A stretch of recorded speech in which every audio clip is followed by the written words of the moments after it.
What about the Avalanche? What's your say? They're in good shape. Yeah. They got money to spend. Still, I think they can sign Lehkonen, who I thought was very good for them.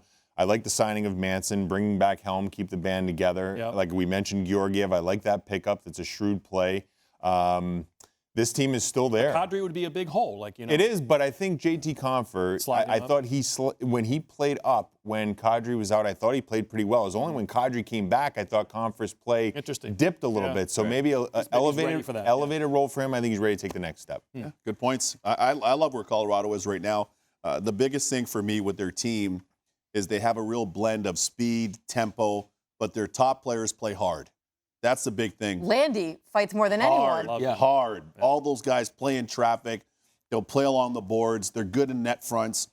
Manson adds to that on the back end. I thought he was a really great fit for them anyway. All things being equal, I think they're very well positioned.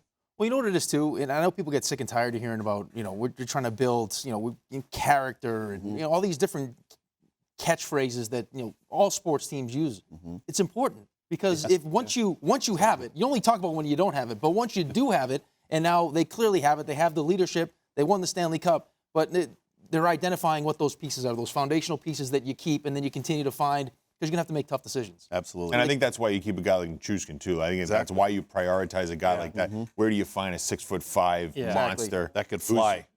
Who's finally found his offense. That's why a guy like Burakovsky, to me, nice player, but you can move on. They probably overpaid for Nichushkin 8 years, but those last 2 or 3 could be buyouts, because they're windows now. They have a 4-year window, but to repeat and become a dynasty or a mini dynasty, you need a dependable goalie to do that. That's what obviously Vasilevsky is. The question for them is, are those guys dependable 2-month and Stanley Cup playoff tournament goaltenders when you have to be good for 2 months? You have to be great you can't be good for 2 months. You have to be great for 2 months. So unless that team you don't, maybe good's good enough. You don't. They proved it. But it just puts more pressure on everyone making those decisions. Not having that guy, not having Vasilevsky makes it. Weeks you brought up having Patrick Mahomes in the NFL, having one of those quarterbacks. It makes everyone else's job easy. It makes the coach's job easier. It makes the GM's job easier.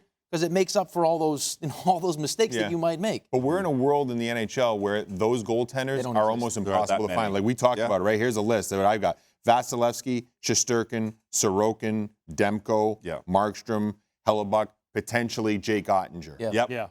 After that, we're in another space of goaltenders. So let me echo your point. One thing, and you guys obviously were the previous generation that inspired a lot of these guys playing, especially here.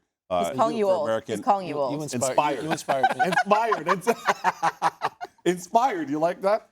But it's true because we have so many American-born goalies now. I think the U.S. program helped with that, too. Totally, right? I think on the back end of that, Boosh, one thing that's interesting, I love you leading with Ottinger, is now you've got really good American young goalies in him and Thatcher Demko that are going to be studs in this league. Hellebuck, obviously, a Vezina Trophy winner, and some more young goalies coming that are American-born and trained. Caden Primo had a really good year in Laval, the AHL level, with Montreal. So it's a good time, but I'm with you. There aren't a lot of 60-plus guys. Like we used to see, like your Belfours, your Hashicks, your Marty, Brodeur, Waugh. They're not there like they used to be. You're right. But they're not allowing it, though, with the analytics. It's like, it's almost like pitchers with arms, right? Pitch count. Well, but you're like joking. Pitch count. I'm telling you right now, goalies like that have gone the way of starting pitching in baseball. With the analytics and everything. If you have a horse, if you have a Max Scherzer or Jacob deGrom, you're lucky. Because most of the time it's, we're at the 5th inning, let's bring in the bullpen. It's like goalies don't even play back-to-back games anymore. Right. That's crazy to me. I used to love the back-to-back games. That's crazy. I played 3 and 3 in the minors, man. I played 3 and 3 in the minors.